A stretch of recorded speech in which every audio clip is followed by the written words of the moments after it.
Hello and welcome everybody to the Monday Rookie Madness that is going to be here at the Mountain. Hope everyone's having a lovely evening, afternoon, or morning wherever you are in this fine world. I am Mike Nause, and joined with me in the booth today is going to be Stephen Tomazic. Stephen, welcome. Hello everybody. Welcome to the Mountain of Death. This is going to be an exciting one tonight. As it stands, we are into the qualifying session with 44 drivers on the grid currently. It's going to be 44 drivers climbing up this mountain, which is going to be, of course, Mount Panorama Bathurst. 3.8 miles, 23 corners, one of the most in the game, one of the most in the world as well for dedicated racetracks, at least up there. Not quite with the Nürburgring, obviously, that 148, something like that. But 14 to the left, 9 to the right.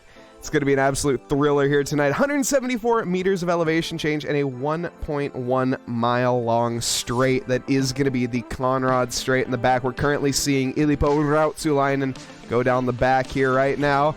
But welcome everybody. We see we have Roofless in chat already. Karu is not too looking not too prosperous here with his prospects later on here. We got Lizzie, who has already flew to the off the track here. Definitely. Also, Stephen Tomazic in chat. Yes, welcome. In chat and in the booth, of course.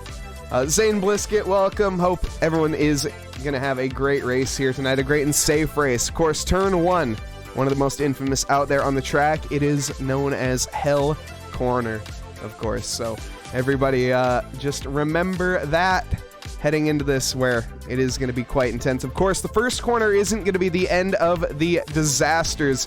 We're going to see currently Ilippo Rautsulainen heading down towards the mountain straight towards Quarry Bend, where it is going to be as well. All the tight, very, very tight action is going to happen here in the mid-pack, especially concertinaing very, very quickly. But as it stands, though, the drivers in the qualifying session right now, they're not going to be concertinaing just yet. They may be in the final sector. But as it stands, we're going to jump in and take a look here at the lap that Ilippo is going to be setting. Yeah, Ilippo is now heading up the mountain. He's coming through. He just got through the cutting. He's now going through Griffin's Mount up towards Reed Park and Sullivan Park. The two parks there at the top of the hill. And as he comes around these corners, you want to get your car as close as you can to that barrier wall as you're making your way around, heading down in towards Skyline where he is right now. I have a feeling this area right here is where we're going to see a lot of incidents occurring, a lot of cars going off, a lot of cars spinning, but that's probably just because of inexperienced driving. Yeah, we will definitely see the Rookie League as it'll be an interesting one for the mountain here tonight. Hopefully everybody stays safe, of course. I see we got a lot of people in chat. Rally Duce, Sparrow joining us, Tropical the Dragon, One Bigly as well, dropping a sub earlier. I didn't mention that. I saw it, but didn't mention it. To Burnsy, welcome. Hopefully you're chilling here tonight, enjoying the lurk. Of course, that's Wes Hepburn in the Box 3 esports team.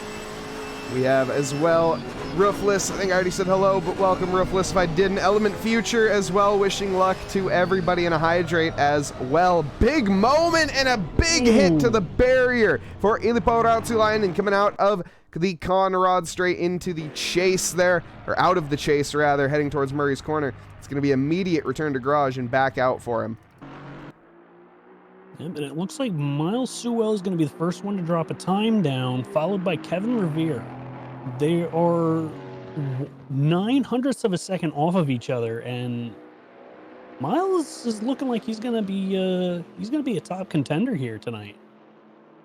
Yeah, Miles looking very strong in the past few races. In terms of the championship standings, Miles, looking at the AM page here, is sitting in third position for the championship standings in this Aston Martin GT4.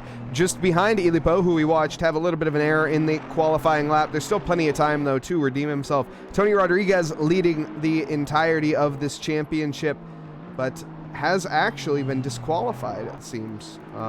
No longer going to be in, I'm not sure has been disqualified, has left the league, rather. Has moved on to bigger and brighter things.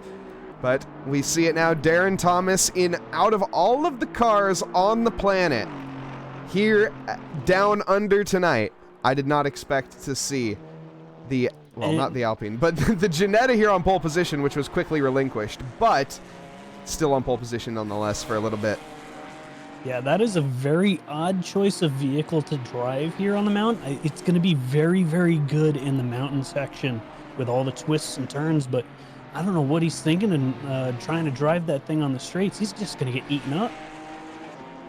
We'll see. As it stands, his lap time is not quite showing that yet. He's gonna have great advantages here on the mountain, but as you're saying there, Steven, on the straights, he is gonna be lacking. Of course, 1.1 mile long straight. The Conrad straight is at the bottom of the mountain, and yeah, the Ginetta is gonna be severely weakened there. We also have Pans the Catboy in chat. What is your in-game name? I'm just curious there. We can get a little look at you in game here at some point, but their first sim grid race ever today. So that is extremely exciting, and welcome to the joys of league racing. I hope you find a nice home here at Trackalicious. Of course, if anyone is interested in the leagues that we have to offer, we can take a look at the Discord. I can't spell. You can take a look at the Discord, which I'm sure you guys are already in, but also our sim grid, which is going to have all of our league information. Links are in the Discord as well as here. If I can type this correctly. I can't. There, ladies and gentlemen, we got them. You can also see the sim grid link there. We can find all of our awesome leagues, and there are plenty coming here. We have leagues confirmed, but they will be released on sim grid soon enough. We need just a little bit of time here to get them all set up and ready to be launched, but keep an eye in the Discord as well as on SimGrid. There's going to be a lot of leagues coming up. It's going to be extremely fun. Currently, the Slow Car Classics is going to be over there. It's going to be September 28th. We're going to see the old cars out there, Jags. We have GTRs. It's going to be quite exciting to see also the old McLaren. That one, I'm really looking forward to that. And it's going to be over at Silverstone, my favorite track. But Steven, go ahead. It looks like Pans is in the car 166 Ginetta, and the second Ginetta on the field. He's in the rookie class. He's in the red plates. I wonder how well he's going to do tonight. He'll be able to pull out whatever Darren Thomas has behind the wheel of that Ginetta. Is going to be a mid marker.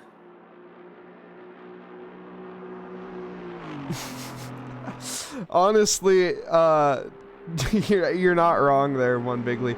I think that might be that's actually not a bad idea. I should do that just because of the common. I can't believe how often I mistype it.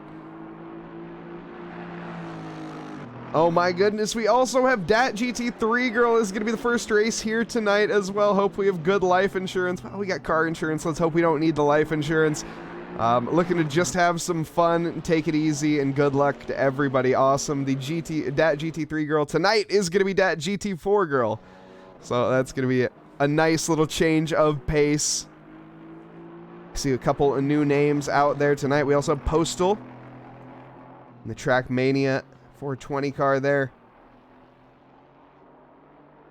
Jeremy Cubbage with a smasher of a time here in the Noobs R Us, about 1.8 seconds off of pace, but 7th position as it stands. George Elmer, he's on a flyer though, Steven. Yes, he is, and he's on pace to take away that top position from Miles Sewell. I don't know if Miles is coming back out to try again.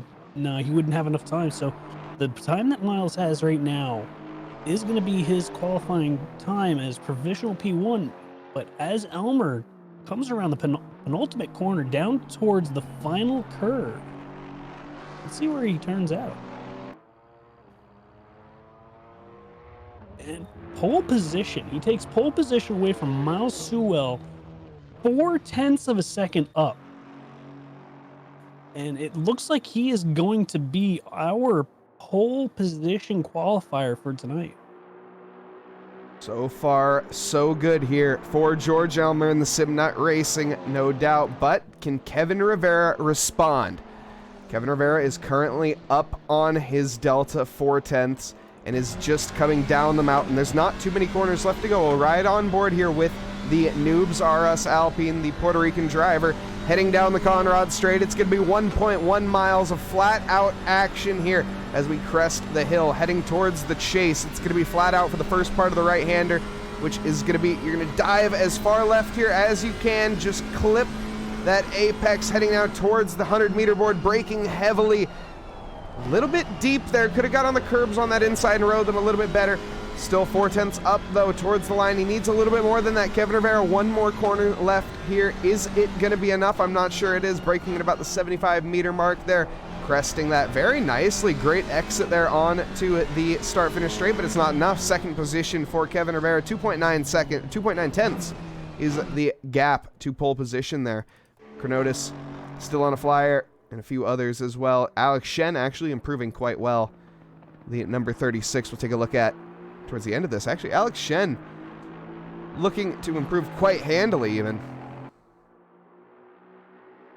Yes, he's 1.5 seconds up on his time. As he's now coming around the penultimate corner, heading down towards Murray's corner, just coming around the chase.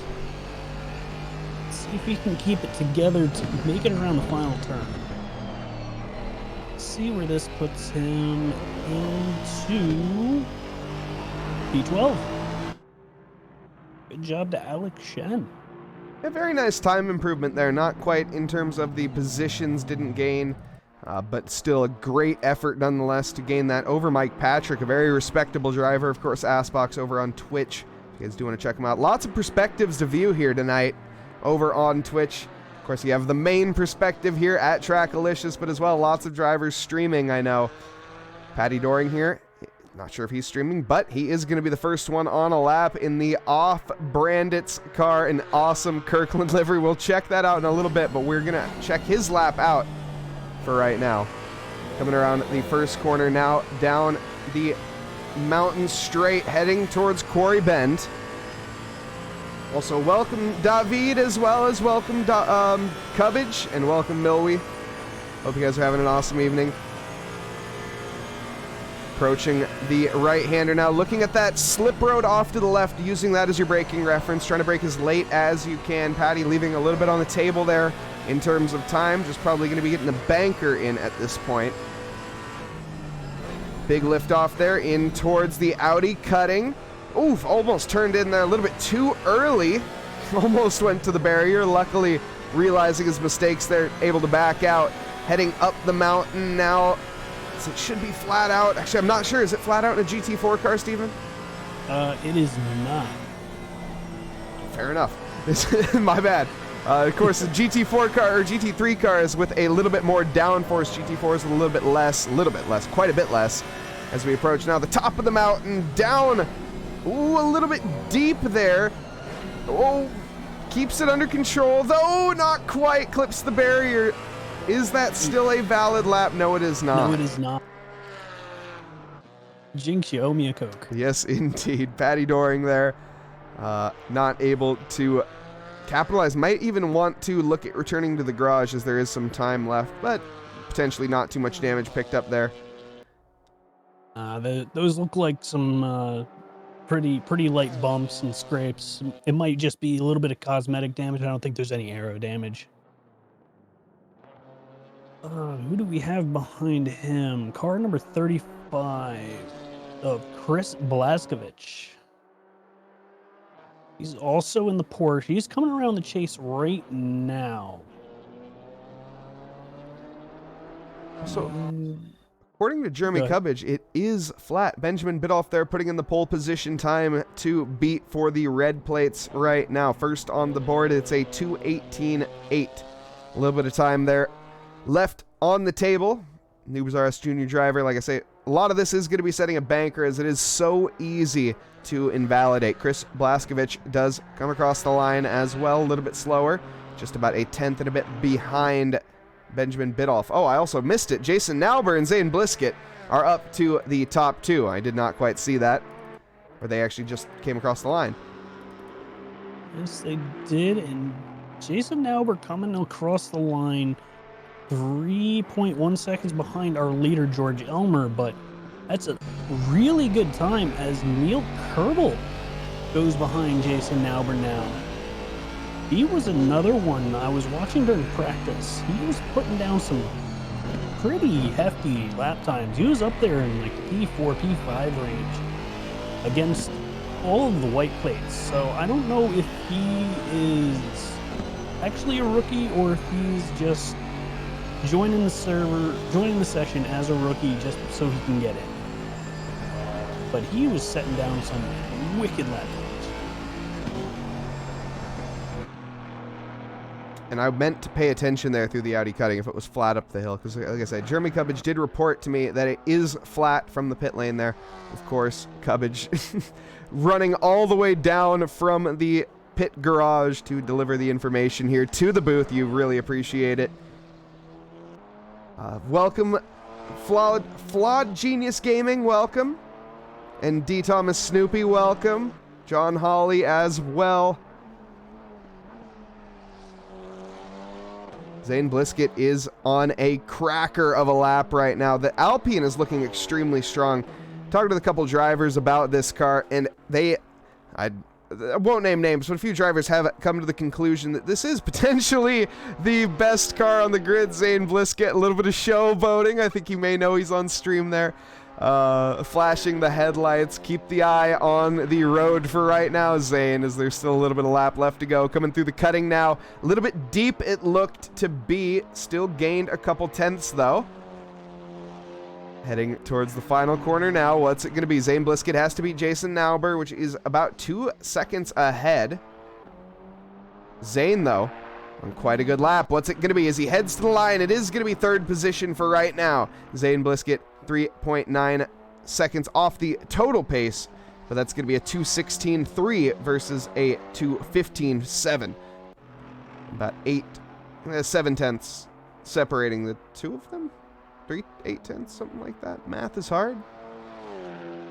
Yeah, just about 8 tenths, a little bit over.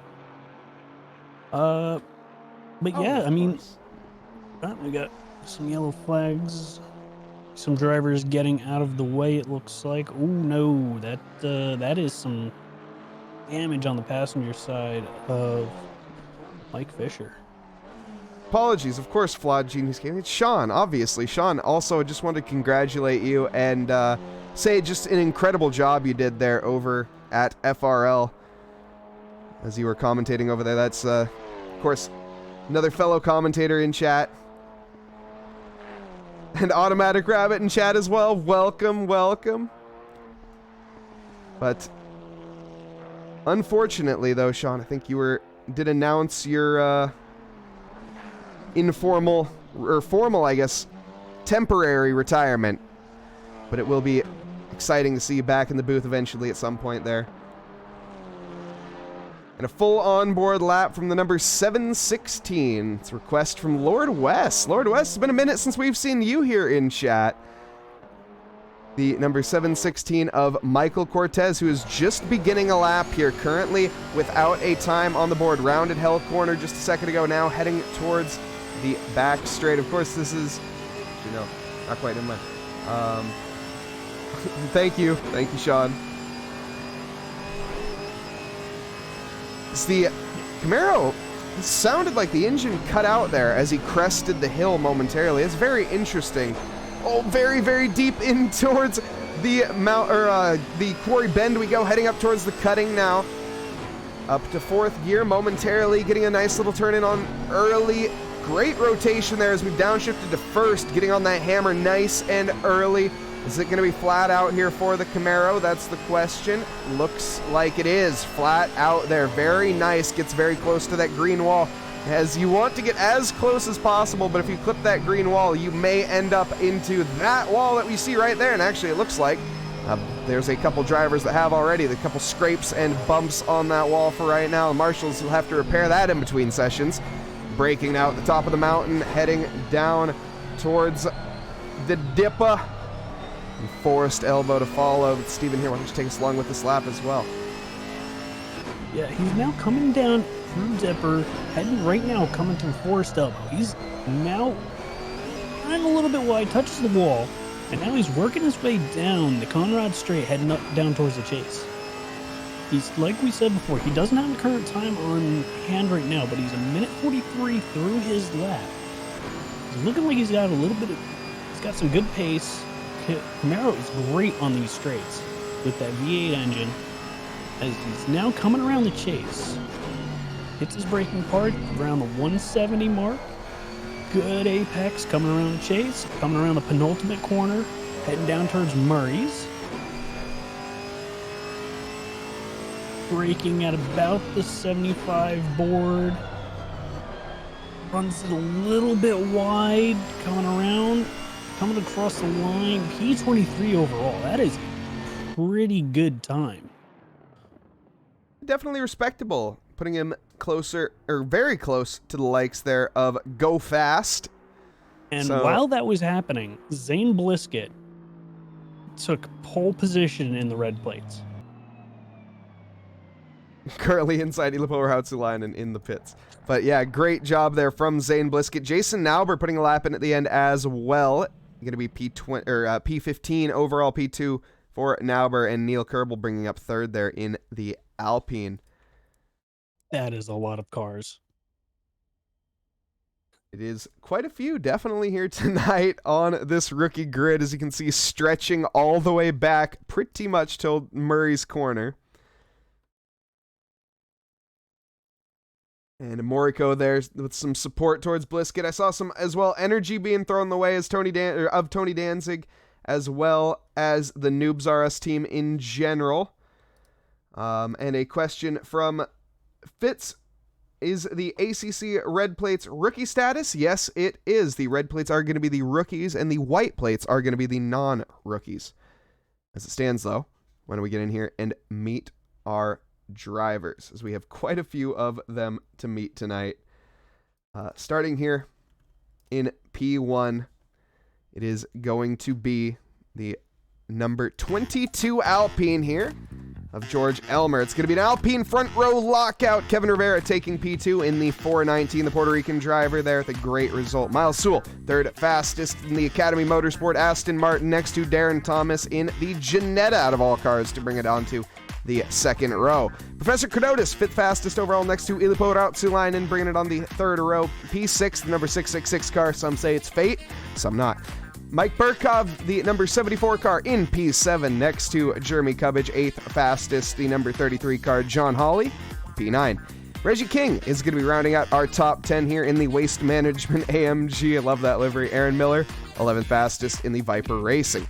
Alex Shen going to be rounding out our top 12 here with Mike Patrick next to him. Zane Blisket going to be company behind in P14. Jason Nauber is going to be in P2 of the red plates. Excuse me, I missed Zane Blisket. Zane Blisket taking pole position for the Reds. Jason Nauber in P2. Neil Kerbel is going to be third fastest overall in the Reds next to Chris Blaskovitz, who is going to be P17 overall. We're going to go overalls from here. Andrew Casey, 18th fastest, next to Devin Anthony in P19, the number 664. Benjamin Bidoff, 20th fastest. Kevin Yu, going to be in P21 there, the Camaro, next to Postal Go Fast in the Track Mania Porsche. Michael Cortez, 23rd fastest, got the pleasure of catching that lap on board, next to Patty Doring in the off-brand, it's Kirkland 808. Alexio Gappa, the Mozambique driver, is going to be in P25 next to Mike Fisher in P26. Monica Swanseeger in the Bumberjack in P27 next to Lizzie Alisea in 28. Benjamin Beam is going to be Ben Beams is going to be in P29 next to Yeager Karu in P30. Rally Duce, 31st fastest next to Christopher Laronde in the Alex Alpha in P32. Casey Swanseeger, 33rd fastest next to Alex Vinchester, who's going to be starting in the pits. Lots of pit starts here tonight. Stefina Blaskovitz in the pits next to Adam King in the pits. And Andre Alex Afonso in the pits. Brandon Mellenbach in the pits. Alex Freeman in the pits. Dan Brace in the pits. Seth Lincoln in the pits. Kevin Johnson in the pits. Jeff Dallas in the pits. Tony Danzig in the pits. Eric DeBoskakos in the pits. And Justin Beachley, last but not least. Nailed that with the song. Could not have planned that better. Justin Beachley, though, not underway, unfortunately. We'll see if he can get that car going. A little bit of a stall on the grid. But anybody, I know there's some people in chats wondering, why are their drivers starting in the pits? Well, That's because they had a little bit of a naughty incident in the previous race, which resulted in them getting a pit start, typically here at Trackalicious, or not typically, always here at Trackalicious in the rookie leagues. We have heavy penalties here for lap 1 incidents. It is a pit start if you have an incident here on lap 1 to incentivize cleaner racing, of course. And it's worked very well. Of course, sometimes it doesn't, and things happen. Yeah, and sometimes that happens, but it's a learning experience for everyone, not only the red plates but also the white plates. And my apologies, Stefania. I will remember that. Stefania. Apologies. Stefania Blaskovic out there on track. Of course, you got the duo, both of the Polish Blaskovic's out there, which is just so awesome to see. And a few drivers in chat that are not the most confident. We'll see. Let's hope you got to be confident here at the mountain. You know, as much as I know that people, oh, the mountain's a dead, you got to have the mentality of it's always somebody else and it's not you. I know that's a poor mentality to have sometimes, but Steven, I think you can attest to this. It helps, but correct me if I'm wrong there. Yes, it does help to have the confidence coming around the corner, especially Skyline on the start of the downhill leg. You need that confidence, otherwise that's where things go awry and you start bouncing yourself off the walls. As we saw in the qualifying, a few drivers doing exactly that, unfortunately. Also, thank you, Nighthawkser, thank you for the follow. Sharpenberry going to be dropping all 4 out of the 5, I presume, here, of the hydrates. It's going to be, yes, Sharpenberry, some action. Got to get ready here. I am most certainly ready. I hope everybody in chat is as well. Stefania wishing everybody luck. And Eric, top 10 predictions for me. Well, currently, let's see, that's a great question. Why don't we go with top 10 of the red plates here? Maybe some out of the order. I predict here Mike Fisher. Mike Fisher is a little out of position in my opinion, the number 23 here, currently in P27. I expect to see him moving up the field quite early here. Currently it's Monica Swanseeger in front, but the Mr. Mike here, of course I have no biases towards my fellow Mike out on track, but also Mike Burkov number 1, says Voss. Definitely Mike Burkov, a safe pick. Steven, do you have any picks here tonight? The red plates, I'm really interested to see how Zane Blisket handles the track tonight. He's got a lot of pressure behind him in that P1 position in the red plates, but I think he can get away with it, as well as Nauber. Nauber, I think, has the ability to take it away from Zane, but it's going to be a close battle. As for our white plates, I have to say, George Elmer was looking hot in that qualifying session, but Darren Thomas with that Ginetta is, I think, going to be the surprise win on tonight in this first race. Definitely may see a dark horse rise from the ashes. Currently, though, the drivers are going to be lining up 2x2 Noah's Ark formation, coming down the start-finish straight. George Elmer in pole here next to Kevin Rivera. I'm Mike Nause in the booth. Joined with me is going to be... Okay, we're green here. Sorry, Steven. Steven Tomazic in the booth. We're green here, heading down to the first corner. It's going to be a terrible start for Kevin Rivera, who's going to make it up under braking here into Hell Corner. So far, so good, as everybody is green here for the white plates. Are the reds going to be the same? That's the question, as it seems... So far, so good. Everybody taking it nice and safe here early on. We're going to be side by side. Jason Nauber with, who is that in front? That's going to be Zane Blisket, of course. Going to be moving on towards down the mountain, straight up the hill. We're going to take a look here up at the front as Kevin Rivera is going to concertina in the field up behind him.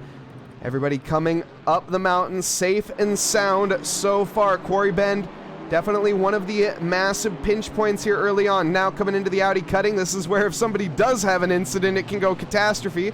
So far, though, we're looking really good, as I think we have had some people prepare here tonight, Steven, as it looks very clean here on lap 1 in the mountain. Yes, so far we're looking very clean. Couple scrapes here along those barrier walls coming up Griffin's Bend, or Griffin's Mount, but Everybody seems to be doing pretty good. Not seeing any yellow flags on the track yet. Oh, as I spoke too soon, as Neil Kerbel finds that curb coming off of McPhinney Park. And a very safe call just to return to garage there as well. Yes. That curb, if you actually hit that curb, it will send you flying. But as we see in chat, one of the cleanest starts we've ever seen here. I agree, this is insane. We are fully green here as it stands. One little incident, but that is not going to stop the rest of the field. There hasn't been a pile up. I see a yellow flag in the back as well. Maybe a little bit going on there, but currently at the front, the drivers have been very respectful with each other. We're going to see a move here from Mike Burkov at the end of the first lap. I know I said before that the lap 1 incidents will result in a pit lane start, so drivers going to be very safe here on the lap 1, and it has worked. Now heading on to lap 2, are they going to keep that tempo? We're going to go 3 wide into Health Corner here as we come down the start-finish straight. Mike Burkov trying to make the move on to Ilipo Rautsulainen, as well as defend simultaneously from John Hawley behind. Is going to keep the position. Everybody staying in turn here. Behind, Reggie King joining the party here. Maybe going to make a move on to Jeremy Cubbage. Jeremy Cubbage doing an excellent job of keeping up with the pack here, currently in 9th position. These are going to be 2 20-minute sprints here tonight. So this is going to be race 1 of 2. Side by side, up the mountain though we go as John Hawley, Mike Burkov, as Mike Burkov was ahead at the initial start of this engagement. He is going to keep it for now as we go into the Audi cutting. Overtaking becomes extremely difficult. And, whoa! That scared me a little bit there. That's so loud. Thank you very much for the raid. Is that Christian Ruta? Christian Ruta 83. Thank you very much for the raid. Welcome, Raiders. You are just almost in time. Missed the start here of the Bathurst 20-minute sprint here with the rookie race. We have an incredible start as these drivers are all pretty much green here. We have 46 drivers out on the track as it stands side by side. Heading up the mountain we go. This is the drivers that had those pit starts. We see Adam King washing a little bit wide. Actually, Adam King getting the position there as Seth Lincoln washes wide. Yeah, I'm watching this battle right now between the 2 red plate leaders. Jason Nauber is in P2. Zane Bliska is holding him off in P1 as we just watched Jason Nauber hit the wall coming out of Forest Elbow. Looks like might have a little bit of front end damage as we're going 3 wide through Skyline. Oh, that was never going to work. No, it was not. Monica ends up spun in a relatively safe location, to be fair. Hopefully nobody straight lines that chicane, but that was a everything clenched moment, I think, there for all 3 of those drivers, as well as both of us in the booth here, Steven. They were definitely testing the structural integrity of those racing suits. As well as ours. Dan Brace here, who has really struggled this season in the rookie league, or the non-rookie league. Chris Blaskovich has had an offing here. What has happened to Chris? Steven, I'm not sure if you want to check that one out on the feed. The rejoin here for Blaskovich is going to be good. Very safe one there. Adam King, what? There's a car flipped! Jeff Dallas was upside down momentarily. Whoa. How did he do that? As we see a bit of a send here from the 004 as the car clips the curb and the 21 goes up. Oh, wow. Wow. Hopefully the driver is okay. Wow. I don't know what to say. Oh, there's some bumping and banging. Oh my goodness. Everybody who was behind that was probably watching it in horror. And probably also amazement, as that you don't normally see that in a set of Corsa Competizione. That is one way to end a race. Whew. Wow. Okay, back at the action here as I've had a chance to calm down after... Whoa! Jason Naubert going way hot into Forrest Elbow. Slams the side of that Mercedes into the wall. Lost a lot of time to Zane Blisket and is now under attack from Mike Patrick. Whew. Just saw there Tony Danzig and the War Camaro make a massive, massive send there onto Chris Blaskovich, who I think is nursing some damage after having that off. Adam King trying to dispatch, but not like that. Sends him on a little bit of a skating mission there, but luckily Chris is trained on ice. He is, of course, from Poland and has managed to dance that perfectly and keep it, well, straight at least. Is going to be under massive threat. Squeezes Adam King, makes that Porsche way wider than it needs to be. That damage sustained is severely affecting the straight line speed there. The Camaro should have this done and dusted, as well as the other drivers. Kevin Johnson is off as well. Not upside down this time. And Dom with the clip.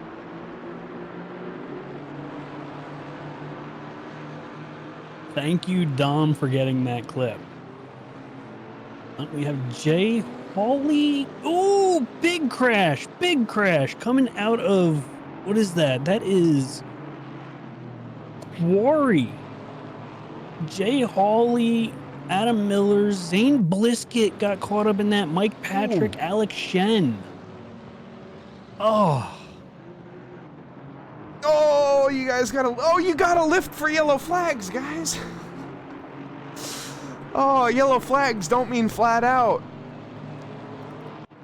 I'm looking at Zane Blisket's front end. Oh, and it no, is Monica's around. Up. Oh, there's more cars getting crumpled up. It's a scrap heap here with where is the waste management car when we need it? Oh, Monica there returning to the garage. Let's take a look at what happened there. After that bit of damage, Monica suffering loses the back end there. Comes back, clips the Noobs R Us car, gets tagged by the Camaro. Oh. The Camaro goes off. We see Alex Ishii, I think that is going to be taking that very safely, but gets stranded, actually. Taking it a little bit too safely, almost. Oh, man. I'm just looking at the crumpled front end of Zane Blisket's car. Well, this is Bathurst, everybody, as Dom has posted in chat the clip, "The mountain giveth and the mountain taketh away," as Seth Lincoln has ended up in a very inopportunistic spot here and is going to Austin Powers it slightly, manages to get it out, but rejoins right in front there of Brandon Mellenbach, who is not going to be happy with that. He is new, according to his team name. Not going to be too happy with that maneuver. We can see the crumpled up Ginetta, which already has an abysmal straight line speed, is weaving on the straight there. That's very dangerous. But yes, it is. The straight line speed compromised even more than it already is for that Ginetta. Alex Winchester here on the charge towards Alex Freeman. We're not sure. I think no damage sustained, that looks like, from Alex Winchester. I know he was caught up in that incident, or maybe he slipped by. Yeah, we'd have to go through the replays to figure that one out, but I'm watching this battle heat up between P4 and P3. Miles Sewell is trying to fend off Professor Carnotis. Carnotis has been dropping back a little bit, but he's been catching him on the straights. Oh, Jaeger Karu has had an off. The mountain is taking more than it is giving here tonight. There's no doubt about that. Up at the front, though, we see some side-by-side action heading towards, I think we're heading towards the Audi cutting here. Postal go fast, trying to get the overtake onto Michael Cortez. This is a battle for P7 or 8 in class, I think 7 in class. Justin Beachley is behind. We saw him with a little bit of a stalled car earlier. As I was going to say as well, before we saw a car go upside down, Dan Brace, he's really been struggling this season here with that Camaro. He normally has been an Alpine driver. He's bounced back and forth between a lot, but I will say the Camaro just doesn't seem to be his car. An update on the driver who flipped. They have returned from the medical center, and they are back out on track. In fact, they've been cleared to return to the track. The Precision Motorsports has precisely gone and, well, flipped the car, which is not quite the greatest look, but back out on track nonetheless. Andrew Casey is turned around at forced elbow right now. Returns. I don't know if that was assisted or not. No, just lost the rear end coming down the hill. We have a Oh, you hate to see it. nice little pack of cars here. Alexio Gappa, the Mozambique driver, leading them away. Michael Cortez, the American, closing up quickly. And look at that little, I was going to say DRS train, but it is no longer. Justin Beachley has had a little bit of a collection there, taking Chris Laronde off into the barrier. Luckily for Dan Brace, he survives that. Did Justin there, I'm not sure, did he make contact with the 420? I think he may have here, under braking. Right there, a little bit of a tap, and he gets tapped as a result. And somehow Dan Brace survived. It looked like he had to check up because the car ahead of him got a little squirrely coming around. So, oh man, Justin's around fortunately, again. Oh, you hate to see it. And just a casual spine replacement during the pit stop. Yeah, you know, the medical team here at Bathurst, I got to give them credit. They are quite good, managing to stitch him up nicely. About 4 months of recovery done in about 4 minutes. Yeah, and they got that spare car out of the trailer real fast for him. Seems like things have started to slow down a little bit on track. I'm not so sure about that. We have Chris Laronde here, who's under massive pressure from Adam King. Chris very much wounded after collecting that wall. And actually, he just lets the position by there, not going to fight Adam King. He knows the pace difference, and that's a very respectful move from Chris, actually. Yellow flags, Postal and Dan Brace have had a little bit of an incident at the top of the mountain here. Let's go back and take a look. Oh, and Pat Doring as well. Coming down Skyline, getting squirrely right at the start of the S's. Dan Brace there going for a move that was, I mean, the gap was there, but it's just a very opportunistic move, in my opinion. I think that will be just chalked up to a racing incident, to be completely honest. But we're going to go side by side now down the back straight. That's going to be the Conrad straight. It's a wounded Camaro. That's going to affect the straight line speed. The BMW looking like it has the legs there over Dan Brace as it stands. Coming out in towards the chase. Into the cutting. No, the chase. I always get those two mixed up. Is going to get a better exit, Dan Brace. And looks like he is going to seal the job there. Yeah, I think he was struggling a little bit on the Conrad straight because that bonnet is stuck up just a little bit, probably acting as a little bit of a parachute, slowing him down on the straights. My goodness, position changes all over here. Alexio Gappa, Adam King, as well as Casey Swanseeger. Is that? No, that's a back marker. That is no. What is that? Oh, we're looking at Alexio. That was for... Anyways, I'm not slow.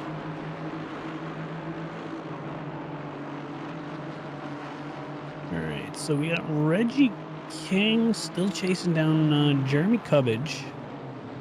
A full onboard lap as well for Zane Blisket. We will get to that, I assure you. Mike Burkhoff in that KTM is hot on the tail of Illipo coming down the Conrad straight. I don't think the KTM has the pace on the straights to catch a Camaro. It definitely doesn't look like it, but I think he makes it up for in the mountain section as well. One thing we are seeing, though, is Reggie King gaining massively on Jeremy Cubbage. He's going to have a great run, in fact. Is going to take the inside line. Backs out, though, towards the cutting. Chase is going to attempt a move on the exit, but I think is not quite in the opportunistic position there to make a very valiant attempt. Doesn't quite want to send himself to the bin with that waste management car. He is going to just be patient and wait. Reggie King, an opportunistic striker. He's going to be maybe looking towards Hell Corner here to make a move on the outside. Maybe even get a better exit towards the Mountain Straight. We'll see. Reggie King is going to stick with him. Heading up Mountain Straight we go now. Up towards Quarry Bend. I think he is going to have the position sealed probably before we even make the corner here as we approach the dip. Some yellow flags. The number 79 car caught up with the 23, I think that was, but it looks like the 111 is through firmly. We got Muhlenbacher. He went off at Reed Park. Unfortunately, he had to take the tow back to the pits. Pat Doring off into the wall, coming around the chase. We also have Eric Gakosian here in a no-effort livery. And we have Darren Thomas spun around on the mountain, coming through Skyline, and he took the tow as well.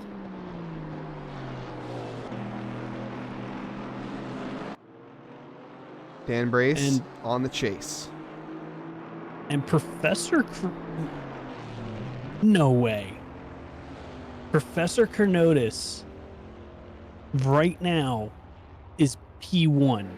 Yeah, Kevin Rivera is in the pits. And so is George Elmer.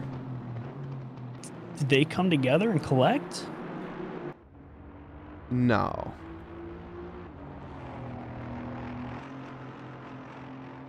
I don't think they did. If you want to go back in the replay and find out if they did, that'd be... Or just what they did. Is this a... I don't know. I have honestly no idea.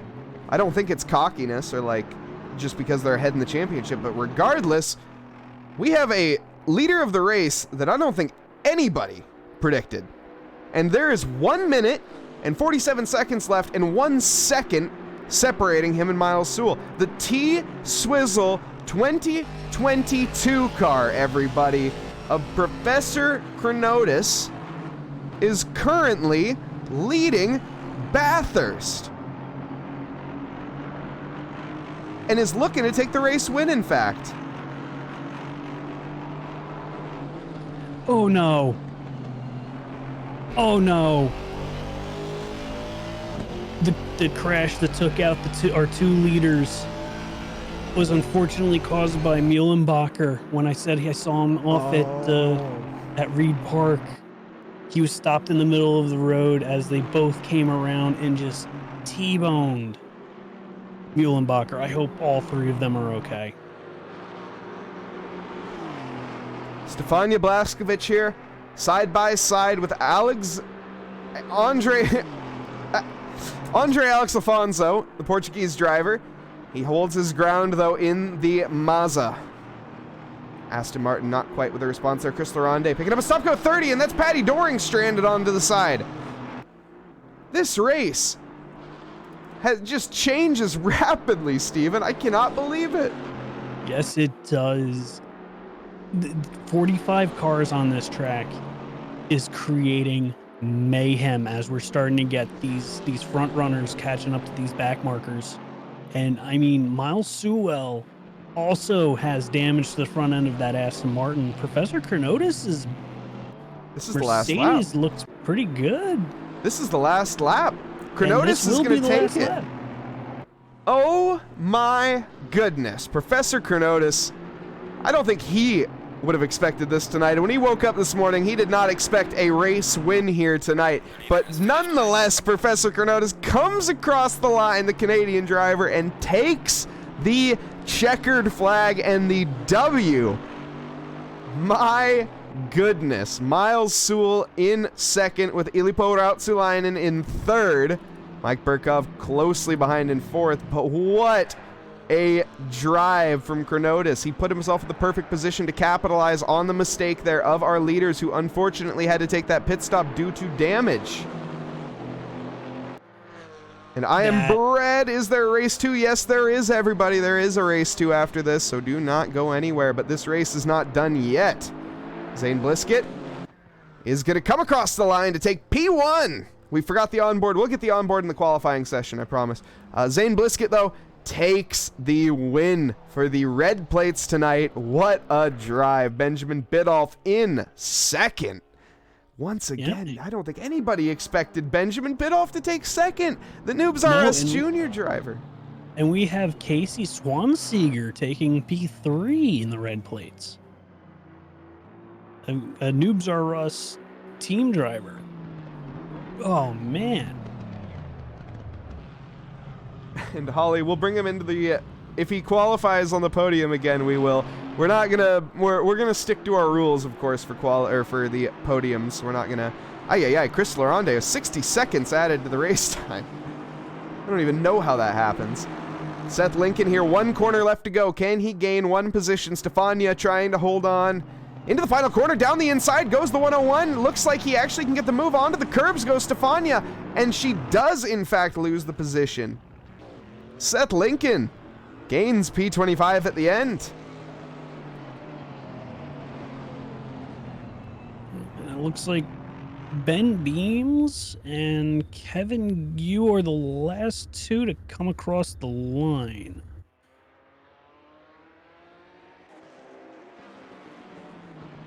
But what a first race. That was action-packed the entire way.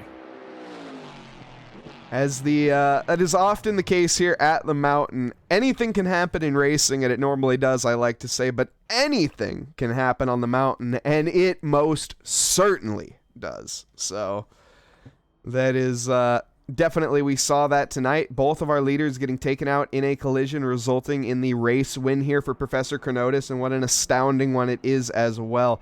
In terms of the red plates, great results there from the Zane Blisket, Benjamin Biddulph. There we go. As the cameraman does not want to show his car. Zane Blisket with a very wounded Alpine, nonetheless comes across the line for the win here of the red plates. Biddulph with the Noobs R Us junior car in second, and Casey Swanseeger is going to be in third with that factory new Noobs R Us car.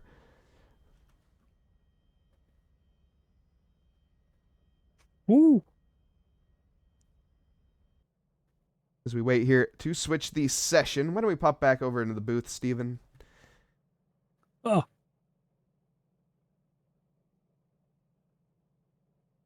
That race, I have no words. I really don't either. As like I say, cannot get over the fact that Chronotis is on the podium here tonight. I can't stop smiling. That's so not even on the podium, but in first position. That is just such a result there for the Canadian. He's gonna be thrilled. And Kevin Rivera got a date back to the pits, unfortunately there. Yep, and lost the race. Well, podium. Wasn't quite in the lead there. Was Kevin? Or was he? I can't remember who was leading this race. No, Elmer was leading the race. Okay.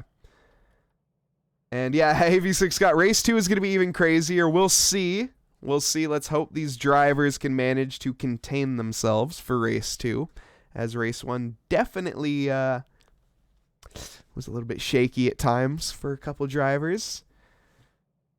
As we get ready here, though, the session currently going to roll over, and we'll have one more qualifying session. It'll be 20 minutes of qualifying, where we'll have another 20 minutes of action, of course. And we will get that full onboard lap as well, Moriko. I will not forget. So much carnage, so much chaos. That's why I love this mountain. I think everybody loves this track, to be completely honest, and I'm personally not any good at this track. I am absolutely terrible myself, but this is one of the most incredible tracks to spectate, as you can have anything from dingoes running across the track to trees falling down in the middle of the circuit. This track has it all in terms of history. Of course, the track has been around since 1938. It's been around for a while. I think the layout that we use is 1984. I'm testing my memory here. I'm not actually looking at my fact sheet. 87, of course, as we check. I was close. You were. Just going off the dingoes. Yes, indeed. The dingoes, the kangaroos. Rest in peace, kangaroos, multiple. Echidnas, course, echidna's the only other land mammal that lays eggs, in case anybody was curious. Yep. Now, this race isn't the only race where we've had animals come on the track. Formula One at Singapore has lizards, aka Godzilla. Yeah, rest in peace, Max lizard. Verstappen calls them. Fernando Alonso unfortunately found one of those a little bit too much. Yeah. Rest in peace, lizard. Unfortunately, Fernando Alonso is getting a lot of flack for that. But why? The man's not like it was his choice. I don't think he wanted to damage his car, but anyways, we won't go into that topic. We are going to head back into the session as it stands and watch these drivers do some laps here. Yep, and we have Ilpo Ruotsalainen coming out of the pits first as he's coming around Solomon Park, heading up towards McPhinney Park. Now going down towards Skyline. Through the S's. Looking real good, even though those tires are probably really cold. He's got pace in this car, and he knows he has pace in this car. It's just a matter of getting that pace and that grip down onto the tarmac. As he finally comes around Forest Elbow, or as Blue likes to say, Forest Elbow, down onto the cone rolled straight, and heading down towards the chase. As we are on our outlap here, so we are going to see the drivers back off a little bit here at the end, as I do not think the car behind there wants to start that closely. Also, thank you to Pans the Catboy. How did your first race go? And thank you for the follow. But how did your first race go on SimGrid?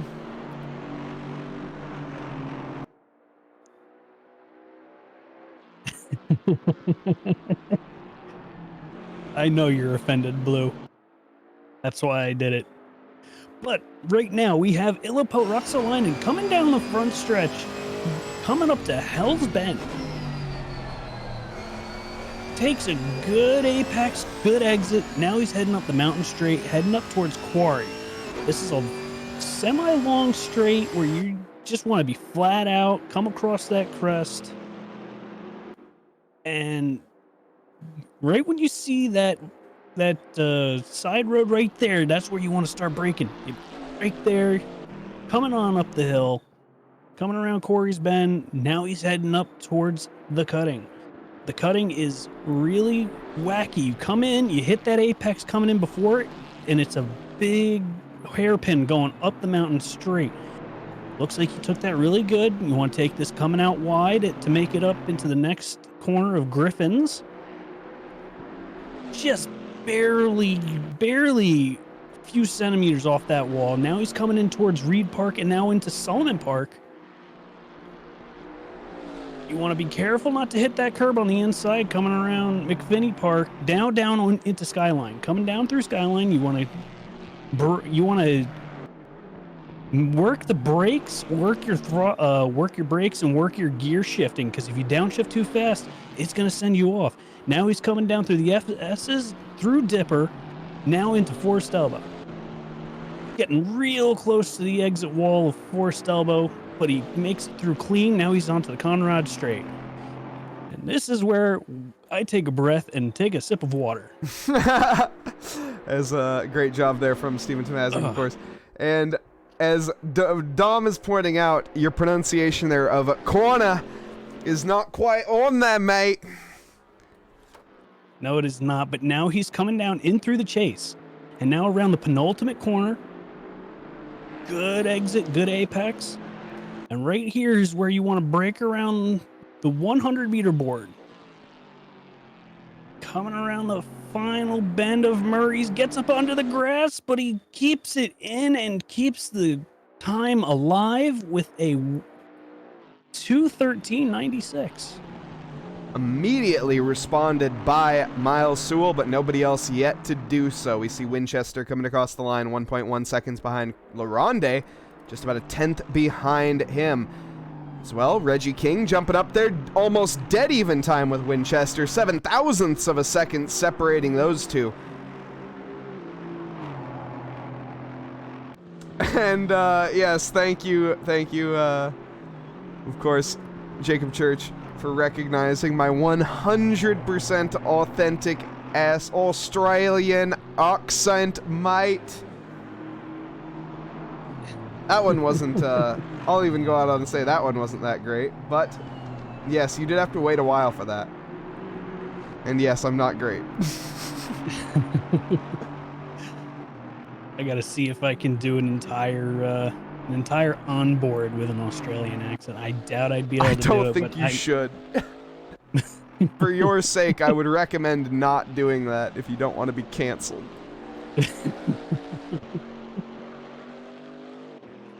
Fine, Blue.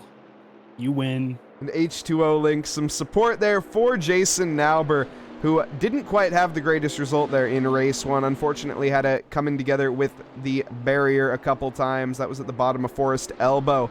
That corner was the nemesis there for Nauber.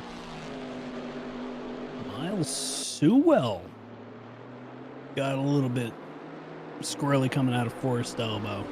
I think he tapped the rear end of that Aston Martin into the wall, as Kevin Rivera takes pole position away from George Elmer. Kevin Rivera looking strong this time around. Didn't quite get that pole position last time. He's trying to change that this time.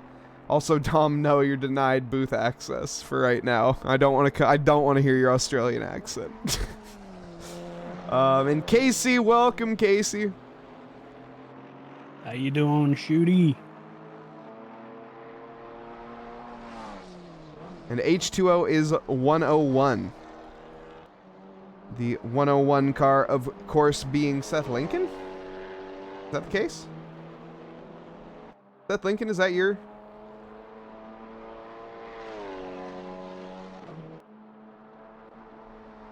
Yep. Okay, cool. Awesome. Welcome, Seth. You gotta love it when people have consistent Discord names. I know I say it multiple times, and I'll say it again, but you gotta love the consistency between in-game, Twitch, and Discord. It's just the symphony. It's like pots and pans being banged by a 3-year-old, you know? It's a beautiful symphony. But nonetheless, that's neither here nor there. And how is Jason Nauber doing? He is currently relaxing and resting, as he's on a little bit of R&R right now, waiting for that 10-minute mark to fall where the virtual checkered flag comes down and the red plates are unleashed out onto the Bathurst track, of course, here. 3.8 miles, 23 corners, 9 of them to the right, 14 to the left. And they are going to have to battle that here once again at that 10-minute mark, where these drivers will be returning to the garage. Any driver on a lap will be able to complete one, but if you invalidate, that will be it.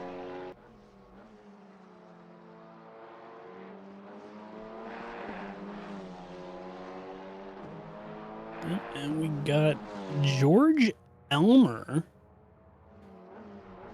coming across the line back into P1, taking it away from Kevin Rivera. Darren Thomas is also looking to improve his time. The pace of that Ginetta looks like it's fallen off just a little bit. We got Alex Winchester right behind Darren Thomas, looking to improve his lap as he comes around Murray's. Oh my goodness. Casey Shooty dropping a 7-month, a tier 1 sub for 7 months total. Thank you for your continued support here, Casey. You're absolutely awesome. Thank you for showing that support, man. And show the rev limiter of the Ginetta. Unfortunately not. Also, no, unfortunately, I did not catch where you qualified there, Seth, in race 1. Or at least I don't remember. There's a lot of drivers out there tonight, if you'll forgive me. Yeah, we're trying our best.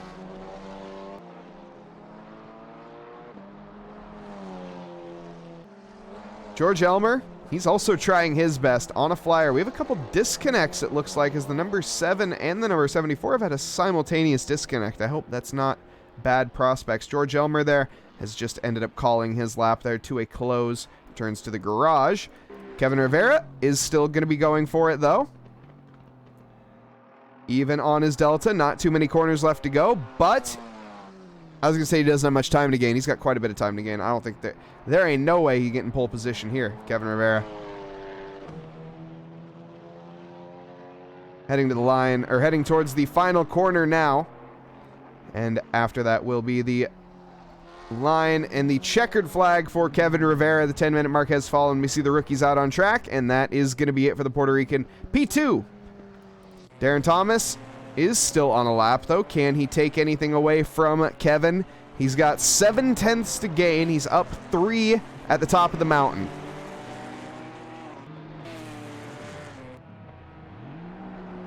We will see. He's catching up with a little bit of traffic. That could help, though, as well, giving him a slipstream down the back straight. We are going to see the rev limiter. Of course, we top out at about 265. Are we going to hit the rev limiter? That's the question. 1.1 miles here. You know, it's 240 is where we're hitting the rev limiter. Oh, that was 263. Maybe Paul Ricard, I guess, has a little bit of a different elevation overall, so the cars would be faster here. Anyways, I'm not sure why that is. Interesting. But definitely lacking in the straight line speed there is Darren Thomas. And David with a great impersonation of the Ginetta in chat. Love to see it.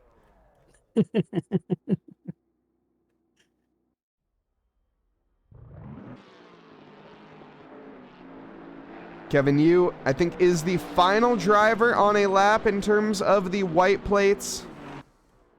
And that is going to be it. Practices his pit entry. Calls that one a night for that qualifying session.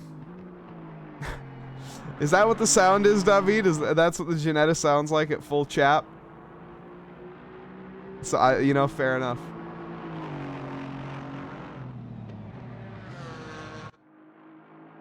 I can see it.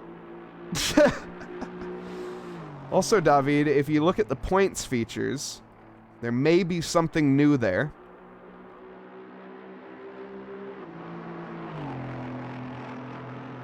And yes, everybody enjoying the new emotes, of course. It is a good emote, so enjoy it, people. Yeah, Jeremy, you are absolutely crushing it this time around. I know we didn't mention it in this qualifying, but the last one we did. Jeremy Cubbage qualifying there in P18. Not the greatest this time around. Maybe there's a reason we didn't touch on him this time, but that's all right.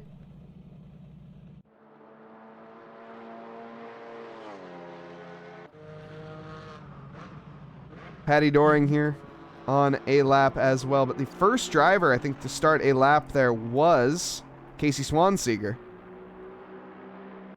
So he is at the top of the mountain right now, going to be heading up. Well, no more up, heading down now as we have reached Skyline, down the S's towards the Dipper, but whoa. Whoa. Milking a cow a little bit there was Casey Swanseeger. He somehow keeps the lap valid, but I don't think he's going to be taking this lap necessarily too seriously at this point. That's a few tenths there cut off. I would say maybe even closer to about 7 or 8 tenths he lost. Yeah, dipping the tires into the grass is very dangerous coming down Skyline towards those S's. And David with okay, blue being helpful. Also a hydrate from AV6 Scott. And a deep dive on Monica Swanseeger's livery. Why don't we take a look here at Monica Swanseeger's livery as she's actually approaching. She's on a lap right now. We can check that out a little bit here. We'll get a deep dive into that here shortly.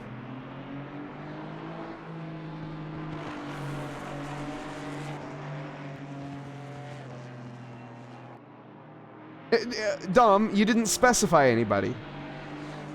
Doesn't count.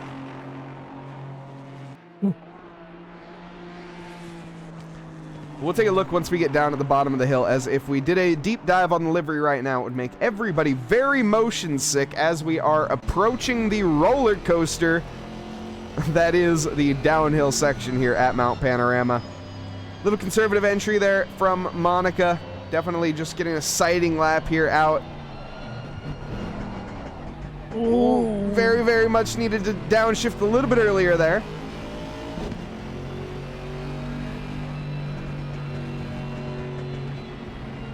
And for some reason, this is harder than practicing on an empty track. Wow, Thomas, who would have thought? Now, as we approach the back straight, we got 1.1 miles to admire this Bumberjack livery here. Some excellent, excellent work put in from, I'm assuming Monica is the one that made this. Could have been Casey. The Portuguese-Canadian driver that is Monica. The elevation change messed me up a little bit, but nice little 1.1 mile look at there of that. Monica still valid here. Going to be just getting, like I say, that banker lap in early here. And there's a... okay, fine. Dealer's choice is fine. We can take a look at another... we'll take a look at the 808 Patty Doring. I've wanted to take a look at that one this entire race, and this gives me an excuse. Oh man, and AV6 Scott's getting ever closer. Oh, that's actually terrifyingly close. Getting close to the T-Rex costume. You love to see it. Patty Doring beginning the descent once again. Currently sitting in P28 is the 808. 2 laps on the board for him as it stands. The rear end there getting very unstable, but still some great time gained as it stands. He's currently 3/10 behind Benjamin Biddulph, but quite a bit further behind Kevin Johnson. He is looking to maybe close that gap to Kevin Johnson, though, and maybe even a little bit more than that.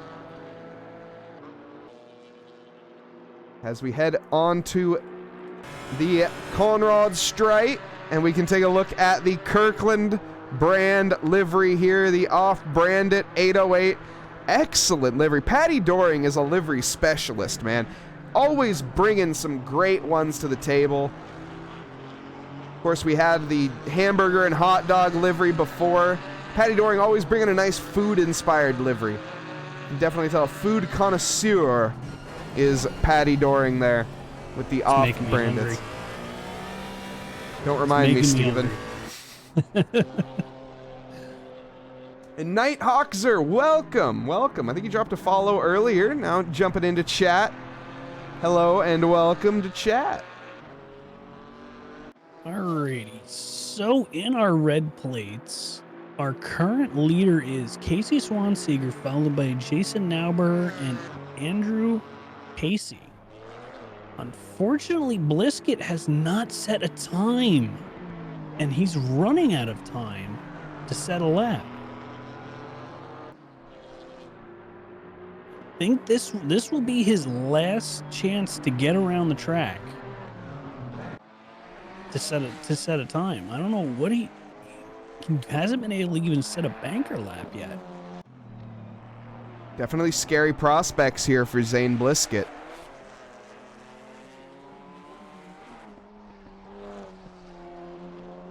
Nighthawkser needs to download this game. Been at it for a while. Yes, you do, Nighthawkser, and you need to get into this league. Of course, you can find this league over on SimGrid if you are newer to this game. The Rookie Series is going to be a great jumping in point for you. And David, you need a video. David, we can message me in the week. We can work on it, okay? Or just message me tonight, even, if you can't. Because yeah, I forgot you uploaded that Camaro's livery and it's still not there.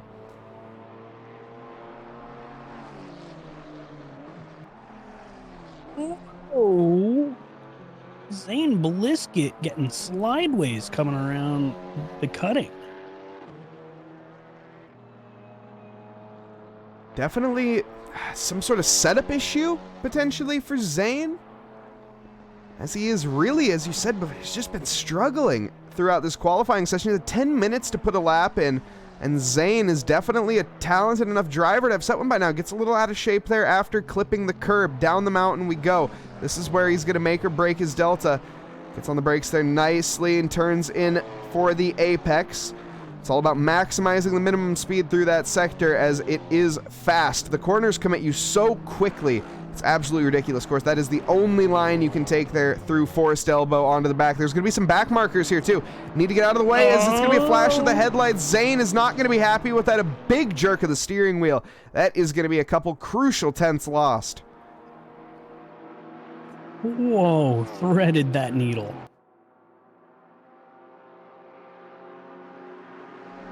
Unfortunately, getting impeded on this lap. As we head to the chase now, and Zane Blisket has invalidated. That's it. That's it.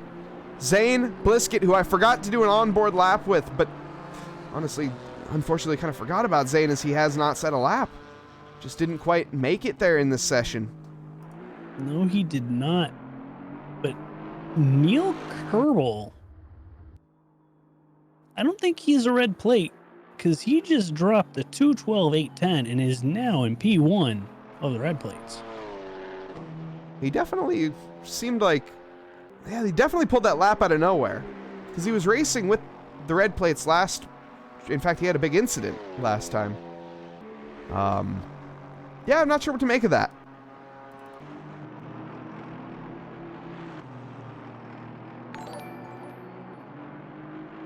And Kevin Rivera is dropping down the sus on Neil Kerbel.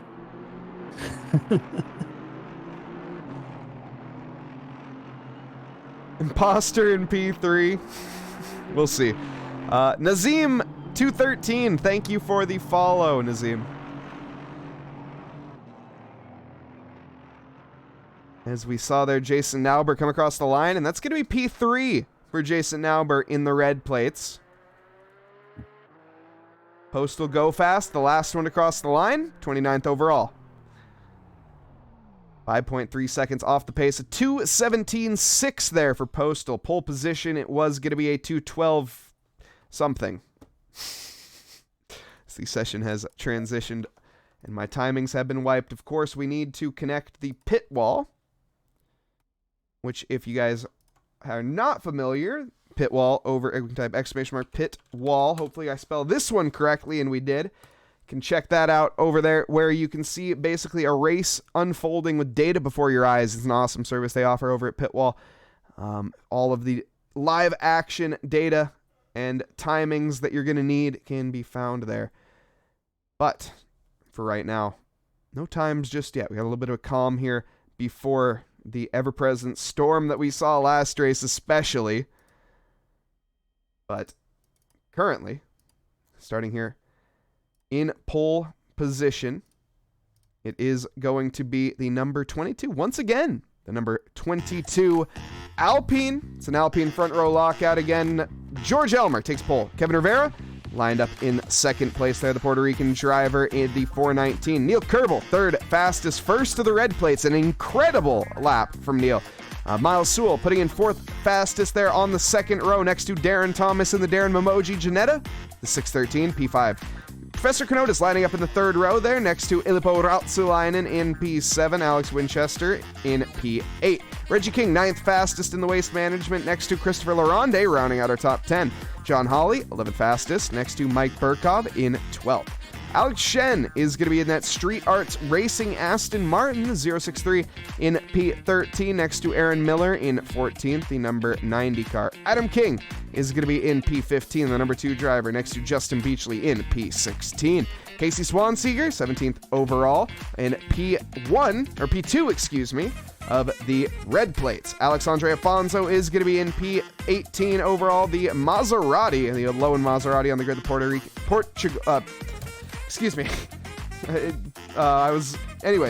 Jeremy Cubbage in P19, the number 33 driver next to Jason Nauber in P20 overall, P3 in class. Kevin Yu, 21st overall next to Devin Anthony in 22nd, Chris Blaskovich in 23rd. Andrew Casey, 24th overall. Next to Kevin Johnson in 25th. Jeff Dallas is going to be 26th fastest, the number 21 car. Tony Danzig in 27th. Michael Cortez in 28th in the OG Racing McLaren Camaro. next to Postal Go Fast in the Porsche P29. Patty Doring rounding out 30th there, next to Benjamin Biddulph in 31st. Rally Duce taking 32nd, next to the Mozambique driver Alexio Gappa in P33. Stefania Blaskovic in P34, next to Brandon Mellenbach, 35th overall. Ben Beams in 36th, next to Mike Fisher in 37th. Monica Swanseeger, 39th, or excuse me, Lizzie Alisea, skip Lizzie. Lizzie Alisea in 38th, next to Monica Swanseeger in 39th. Alex Freeman in P40, Jaeger Karu in P41. Zayden Bliskett in 42nd after not setting a lap in qualifying. Eric Boscos in 43rd. Dan Brace 44th, and Seth Lincoln bringing up the back in the pit lane. We begin our outlap here at the Mount Panorama circuit once more here. 3.8 miles of an outlap. Quite the long one. One of the longer tracks here in ACC. But is an absolute thriller and a spectacle of a time every time we are here, Steven. Oh, man. And Asbox is saying that his brake pedal broke. Oh, no. Oh. And a full onboard lap of Lizzie down the mountain. Can only do controller, no wheel. Well, Nighthawk, there are some extremely good controller drivers out there. Benjamin Biddulph, I think, is going to be on a controller tonight, and he managed to put in a stormer of a result in the first race.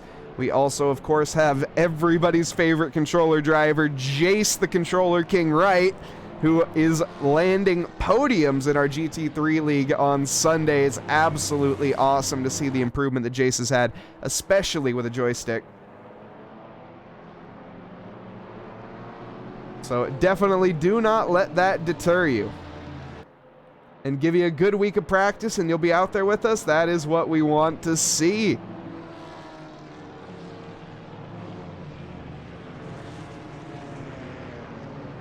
And hopefully you found that Discord link. I saw it was posted in chat earlier as well, of course. We have a Discord. SimGrid is as well where you can find all of our events. We got plenty of them coming up. Not quite released on SimGrid yet. Definitely one to keep an eye on in terms of in the very, very near future. Within, I would presume this week, I'm definitely putting our admins on the spot here with this one. We will have a new SimGrid calendar released. Of course, we already have it confirmed. Just needs to be published. So look forward to that, guys. And I just got to say in advance, the tracks on these calendars, oh boy. We leave them up to community votes, and this time around, the community did an excellent job when it comes to map selection. I got to give props there to our server supporters because the map pools in every single one of the leagues are absolute crackers. No, I'll spoil it in advance there, Jace. I don't think there is any coda. And actually, speaking of Jace, right, we have him in chat, Mazzano, the Controller King. So if you need tips, that is the man to talk to right there. Nighthawk, sir, of course.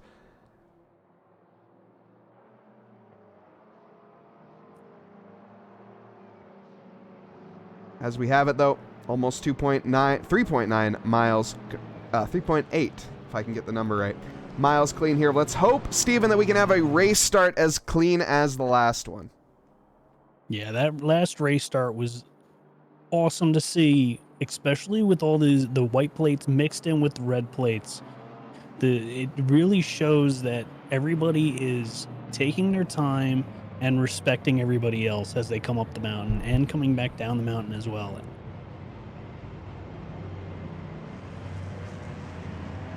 Absolutely. The drivers here are going to be lining up 2 by 2, Noah's Ark formation, as we get ready here to go green for race 2 tonight.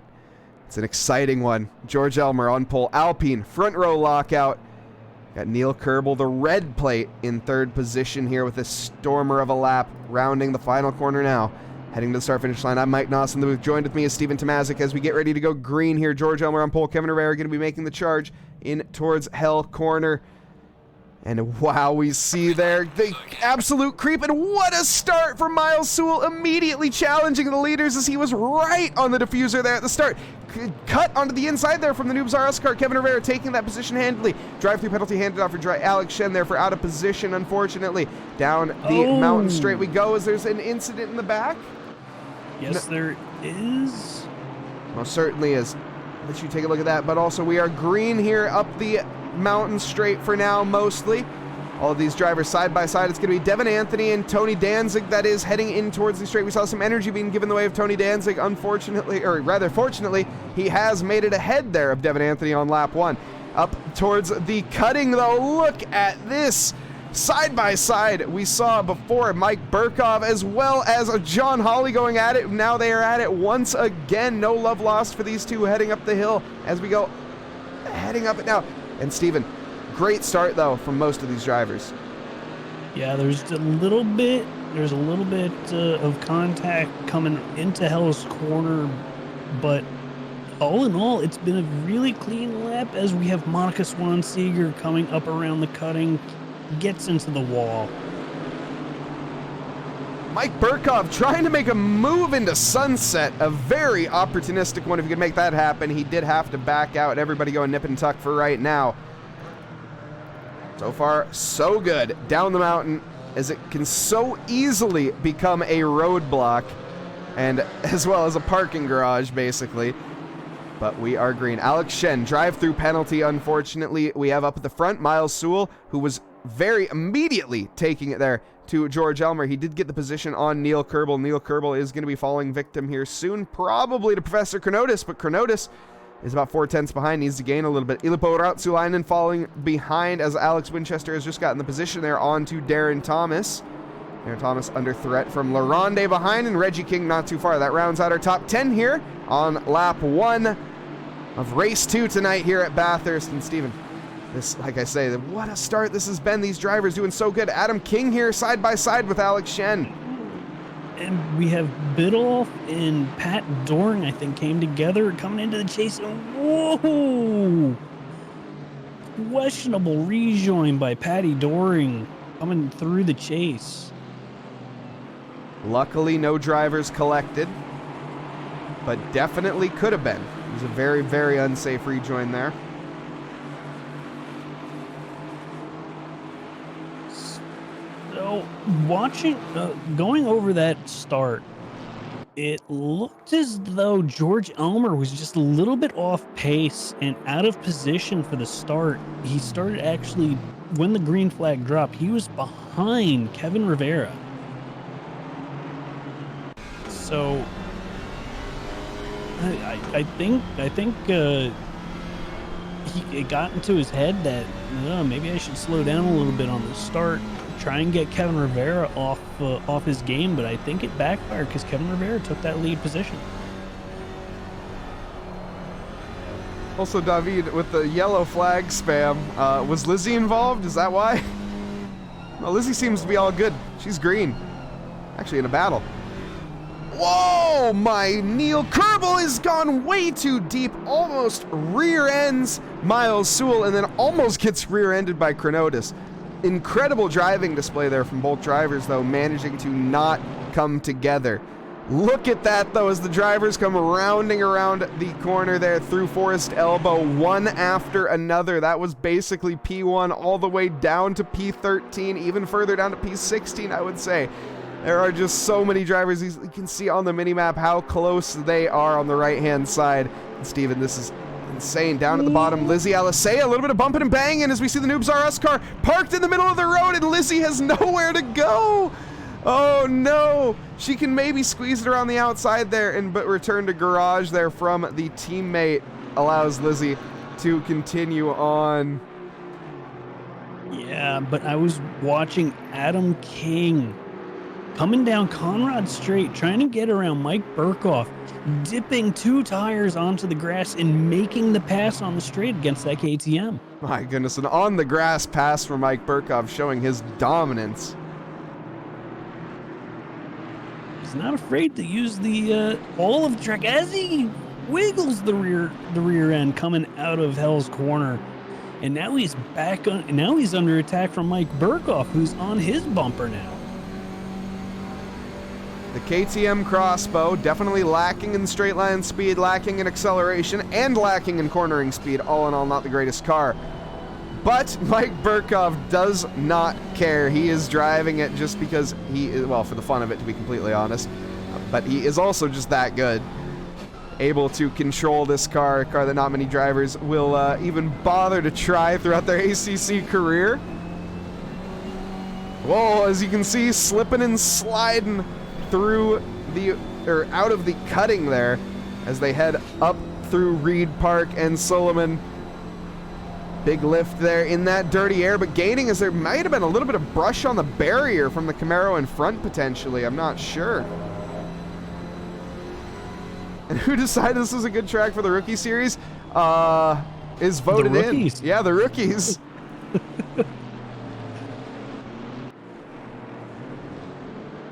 Berserker Burkov. Something. We're close. We're definitely close there on a nickname. Alex Shen still has that drive-through penalty. His big hit on the wall. He is most certainly going to come into the pits this round, but probably not for a drive-through penalty. That might be some damage repair potentially. Yep, and we have Miles Sewell attacking George Elmer right now. Not able to make it down the chase, but still attacking. As we have Alex Winchester attacking the rear bumper of Illipo Ruotsalainen right now as well in that AMG. As well, down a little bit further, we're going to see, yep, the drive-through penalty served here. Nighthawkser dropping a Tier 1 sub. Thank you so much for your support, Nighthawkser. I can't wait to have you in the leagues here in the future as well. Looking forward to it. Tony Danzig, a little bit of Camaro on Camaro infighting here as the War Camaro, which I don't think we unfortunately don't have the livery of hashtag blame David in chat there for that. George Elmer has the run on Kevin Rivera, but has to back off, and a back marker is in the way. Kevin Rivera's wide and has lost 3 positions in the blink of an eye. Kevin Rivera has.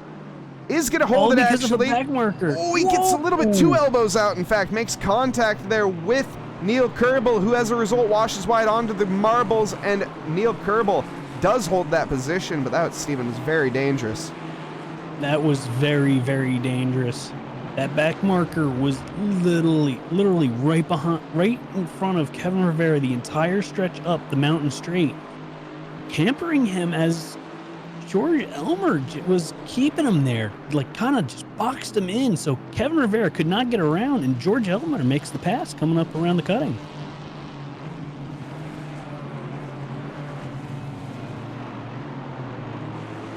Alex Winchester still chasing Ruotsalainen as well up at the front. Miles Sewell hot on the charge for the lead of this race. He's got a little bit of work to do, though. Definitely no slouch in the Alpine driver there of George Elmer. We have Seth Lincoln also behind the Alexandre Afonso in the Maserati here. Mike Fisher leading these two away currently. I know I predicted a top 10 for Mike Fisher last race. That unfortunately did not come to fruition.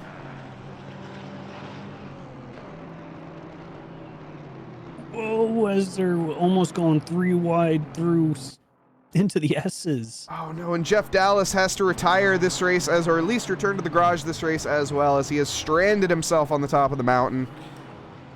Had to call a tow truck. Oh no, Jaeger Karu has Austin Powers himself. He does manage to get himself unstuck. We also have Patty Doring off and into the pits.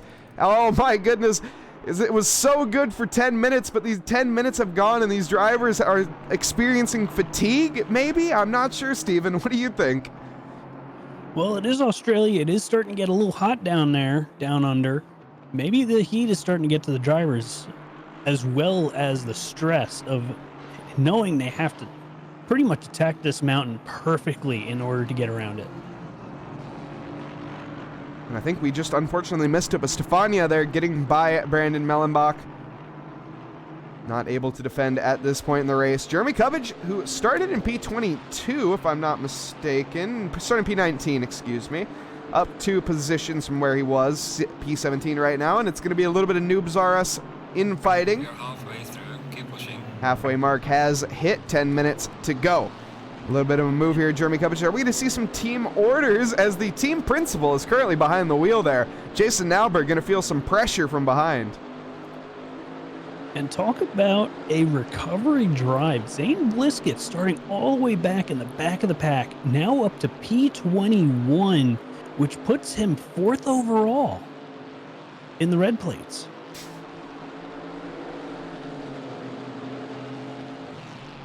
As is that counting Neil Kerbal? That is counting Neil Kerbal, yes.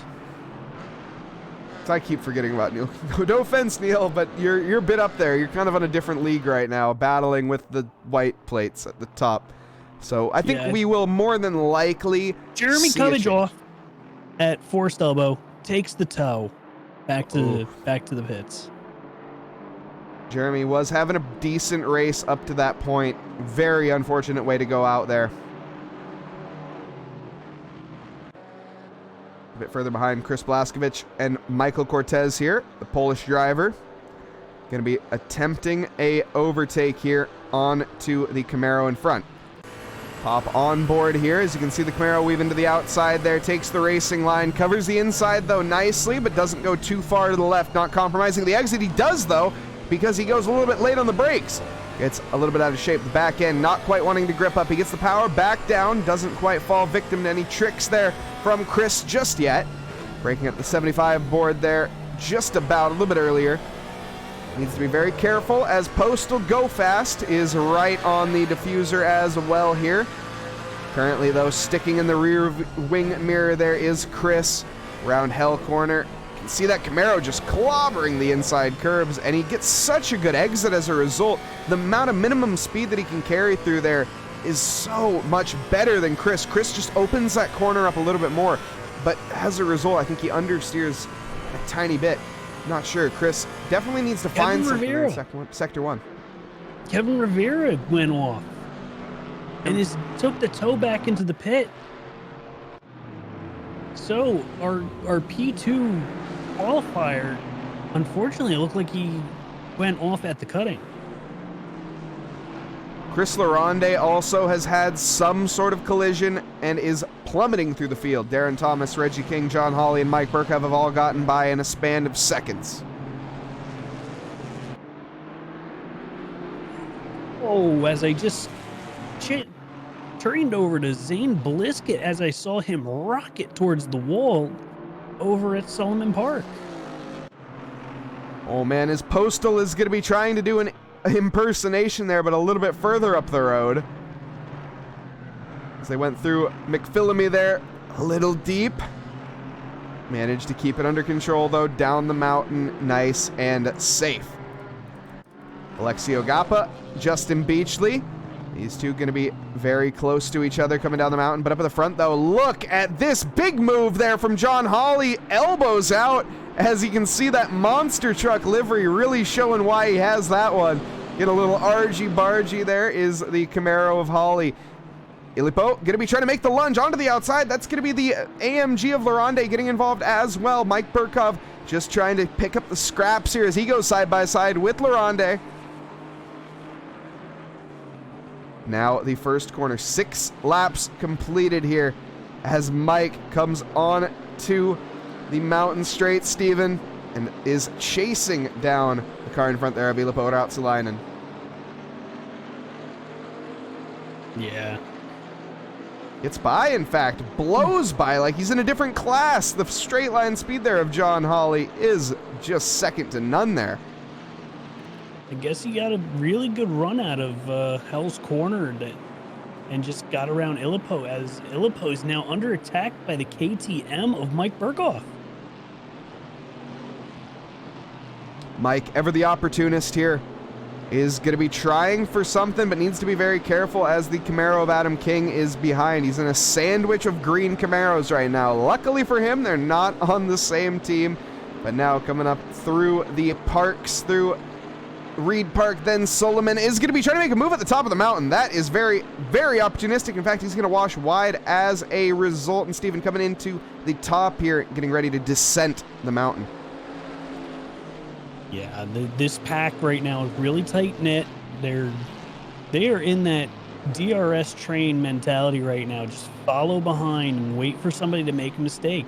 As we see somebody make a mistake, is that Mike Burkhoff? That is Mike Burkhoff. He is driving the wrong way on track currently. Mad Mike Burkhoff. Oh. He is most certainly going to be mad after that one. What has happened? Is he going to be mad at someone else or himself? This camera angle is going to be a little bit better. It's Chris Laronde very close behind. That camera angle did not help. It looked like he got punted. Aaron Miller, trying to take evasive action, sends himself into the barrier and picks up some damage as a result as well. And yes, Was, you did. We do have a full onboard lap from Zane Blisket that I've also forgotten. We got 4 minutes left to go. Why don't we get it now as he is in a heated battle, currently getting by Devin Anthony. Going to be looking at that 100-meter board, braking at it nicely. Going to turn in at the apex, misses the curbs on the inside, though. The Alpine might get a little bit yeeted if they touch it. Now, through the penultimate, onto the final corner, Murray's Corner, going to be starting the lap now. 50-meter board braking there. Down to first gear to get the extra rotation. That was a little bit late on the brakes. You want to be around the 75. What has happened to John Hawley there, Steven? John Hawley is currently falling down the field. It looks like he spun it at Hell's Corner just ahead of Zane Blisket. Was there contact involved? We're about to see. Are you? Oh, no, never mind. I was looking at the wrong thing. Okay. There was no contact involved. He just got off pace and pulled off to the side. Interesting. I wonder if he maybe is letting somebody by. Interesting there from John Hawley. I'm not sure. Currently, though, riding along with Zane Blisket, the Alpine Esports Series Alpine. Up through the cutting we go, gaining on Kevin Johnson. So far, though, not quite close enough to make a move, especially on this part of the track. This is where we have the roller coaster. Everybody strap on, because it's going to be a long ride here up the mountain. Getting really close to that wall coming out of Griffin. But he keeps it on track, comes out of McPhillamy, now into Skyline. He is really trying to get that position. As we saw Jason Albert just go yellow flag barely, is now under threat from Kevin Johnson. Oh my goodness. Zane. We have a three-way battle right now for P2 in the red plates. We will most certainly get to that here in a second. In fact, we will get to that now. As this is the battle. Wait, this is the battle that we're looking at. Never mind. We are watching the battle. It's just there's a lot of drivers out there. Zane Blisket almost going for the lunge there onto Kevin Johnson, but not quite getting it. Still tailing behind. You can see the... Oh, late on the brakes. Way too late on the brakes goes Zane Blisket. He is going to fail to get that car stopped by a mile. Oh, no, he's going to come back on track. He's going to hit Kevin Johnson. No. Thankfully, he is the victim. Also, that was Devin Anthony, or Alex. Who is that behind? That was a different car behind. Spinning as a result and rejoins the track. And, oh, my goodness, Michael Cortez having to take extreme evasive actions. Chaos here on the closing sectors of this race. Wow, that was really close. And the car that got spooked and spun off behind all of that was Andrew Casey. I hit the replay button and I can now not see Zane's livery, or I can see Zane's livery. I'm not sure. But his livery has changed since I hit the replay button. That's very interesting. And it's back. Okay, not sure what that was about. The leader is on the final lap here, everybody. This is the final lap tonight. We've completed only 8 laps. It'll be 9 laps to the checkered flag. That is, of course, because we have 3.9 miles of action here tonight. Neil Kerbel leading the red plates. I guess, like I say, I think we will see a little bit of change potentially here for Neil Kerbel in terms of the colorage of his plate in the next race. Zane Blisket not able to get an overtaking opportunity on to Michael Cortez just yet. Kevin Yu is going to be having a little bit of infighting with a fellow Camaro, but Steven, George Elmer here, he's been not quite the talk of the town. We haven't talked about him much, but he's been lapping this entire race extremely well. Yes, he has, and he's been under attack from Miles Sewell for ever since the incident that pushed Kevin Rivera off. As we now come around, and George Elmer taking P1 in not just one race, but both races, followed closely by Miles Sewell. Not both races. No, sorry. Professor Commentators took first in the first one. Sorry. And he took a podium in the second. So I know we had a couple people in chat wanting Professor Commentators, also me, into the podium room, and we are going to get him indeed. So be ready for that. Neil Kerbel, first place for the red plates. Jason Nauber, potentially first place for the red plates, arguably, depends on who you ask, but is going to be looking to get the overtake on Kevin Johnson yeah, that is Kevin Johnson here. It says Tony Danzig for some reason. But that is Kevin Johnson, I can assure you that. There we go, he's now showing up. I don't know why he didn't there. Just ACC things, of course. Postal Go Fast, this is going to be side by side of the line. Is this a photo finish? I don't know who got that. I think that was actually a back marker, was it not? Never mind, that was a back marker. Not as exciting. Not as exciting. It's still exciting coming to the line like that.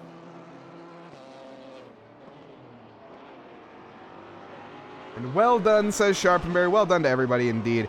If we can get the top three from each of the plates, we're going to be looking for George Elmer, Miles Sewell, Professor Knotis, Neil Kerbel, as well as Jason Nauber and Kevin Johnson. You guys could go to the green room. That would be excellent. Seth Lincoln with a little bit more cooling than I think he wanted in this race. He's going to be coming to the line here in P20 or P30. Why does it say P23? Because it's in gate. He's in P30, everybody. I can assure you that. Not P23.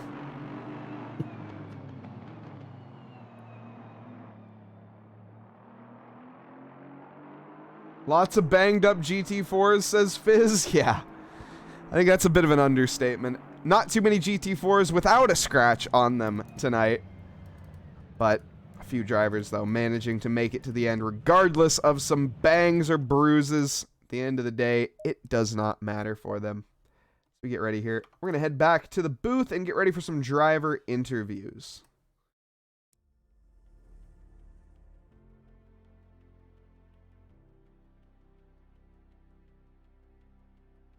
As we now head on over. Welcome back, everybody, to the booth. As my hair is messed up, but that's whatever. We are going to get into it here. The replays as well as the driver interviews. Let's see if we have anybody that has moved on into the green room. Most people have, yes, indeed. And Steven, why don't you take us away on this one? Dan Johnson. Oh, you're here in the live, everybody. Welcome. Hey. Yes, welcome, drivers. And Steven, yeah, go ahead and take this away. Alrighty, let's start off with our red plates. Kevin Johnson, Jason Nauber. You two were fighting tooth and nail on that last lap. Tell us about it. Kevin, tell us about it, man. That's hard to, I mean, it's not really hard to explain. I got a really good run out of the bottom of the hill, and we were just door to door all the way down Conrad Straight, just all the way there. And he had the power on me though. Like he was able to just creep away. I saw my one chance up the inside, and I had to try. I think I was sideways in the corner. I was like, I don't want to be like unsportsmanlike, but I hope he overbreaks this one. I was really scared. I thought I was gonna overbreak that, and I somehow carried a little bit of a slide through it, and I was just, as soon as I saw you in my rear view, I was just ecstatic. I'm like, oh my goodness. Yeah, that was really well done, man. That was a lot of fun, dude. Great racing, man. Yeah, the racing by you two was phenomenal on those last couple laps. Jason, what happened where you just fell back a little bit? I think you got caught up with a crash ahead of you? Yeah, at one point there was a yellow on the hill, and last race somebody wiped out right in front of me, and I didn't have a chance to do anything. So this time when I heard yellow, and I'm coming up the hill, I'm like, I'm gonna slow down, and I just took it easy for a bit until the yellow disappeared, and then I'm like, okay, I'm good. So that kind of slowed me down a bit, but I think that was the right move for me. Yeah, it always is when you see that yellow flag to take it slow. But let's now move on to our white plates. We have Professor Carnotus, who finished third in this race. P won in the first race. Dude, tell us how those two races went. Let's go. I'd like to thank the entire podium in race 1 for donating themselves for me. Miles, why did you let me buy into Skyline? I started turning right, and because I had just barely clipped Rivera just before, I was trying to avoid him. I thought I did, but I barely clipped him. And when I turned right, I got understeer. I wasn't expecting, so I just slowed down and made sure I kept control of the car. Okay, because I was like feeling like you were letting me buy, confused about. It felt like I was doing like a dive into Skyline, but in like second or third gear instead of fourth or fifth. It was really, really weird. Yeah, no, I was just worried about keeping the car. That was an intense final lap for me with you right on my butt there. That was a sweaty one. Yeah, and Miles P2 in both races, dude. You got to be ecstatic with that performance. Honestly, well, the first one I just got lucky, but yeah, getting any podium here in the Aston Martin, this thing, it does not accelerate. It's terrible. I'm here driving the car with traction control off just to keep pace in it, and the Alpines are still just driving away from me. So I'm extremely happy with any kind of podium here. That's awesome, man. And George Elmer, not such a good first race. I mean, you were doing really well until you had that incident with a back marker, which sent you off. But second race, you came in like a lion and took it and ran with it. Tell us about it, man. Well, it started at second race. For some reason, I thought I was going over the speed limit right before the green flag dropped, and Rivera was almost a car length ahead of me before the green flag even dropped, so I had to work my way back around him. But no, that first race, it just seemed like it took forever running in first place. I'm not used to doing that. But incidents happen. How did y'all let Chrono win that first race? I didn't even realize he won that first race. We don't know how he won. He was just there. Man, I had damage, all right. There, I saw on the map between Reed Park and McPhillamy that there were like 3 yellow-shaped blue flags in a tight pile. And I was in P4. We were all about a second behind each other. So coming around that blind left-hander, I did not know what I was going to see. Backed way off, slow enough that I could like take the car all the way inside on exit if I needed to. And sure enough, there is a car like perpendicular across the racing line on the exit of that corner. So anybody coming around full beans would just be done for. So I go around that, and then there's another one on the right after that.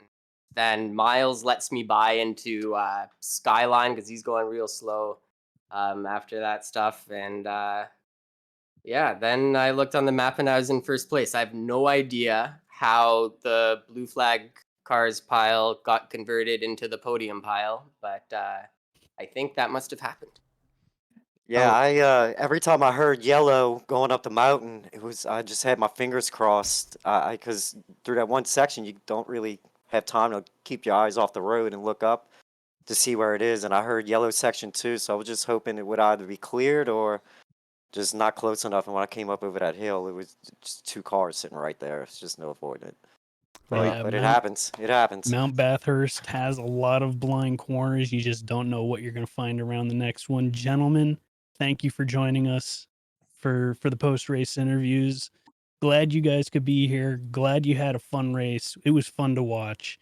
And we hope to see you guys back in here for the next race. Thank you, gentlemen. Yeah, Also, thank you very much.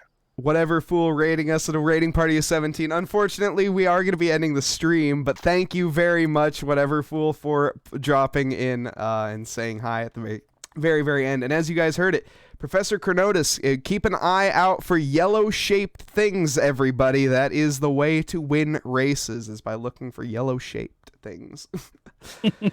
Yellow-shaped blue things, yes. Yes, so that's a winner's tip right there tonight. But a big thank you to everybody in chat. Thank you to Whatever Fool, of course, for the raid here. But as I said, we are going to be ending the stream out tonight. And big thank you as well to Stephen Tomazic for joining me tonight. Stephen, thank you very much. Of course, I'm Mike Nause in the booth here. We are going to be raiding. We are going to be raiding Dozer Motorsports. So make sure you guys go check him out. It seems like a potentially newer ACC streamer. It's one I haven't unfamiliar with. So we are going to... never mind. We are... Wait. I'm having conflicting... The guys in the truck are having conflicting opinions. We are going to be going with Dozer Motorsports. So... make sure you guys go say hi. Check them out. Drop a follow. Once again, thank you guys. Hope you guys have a lovely evening, afternoon, or morning, wherever you are in this fine world. We'll see you guys next time. Thank you, and good night. See you later.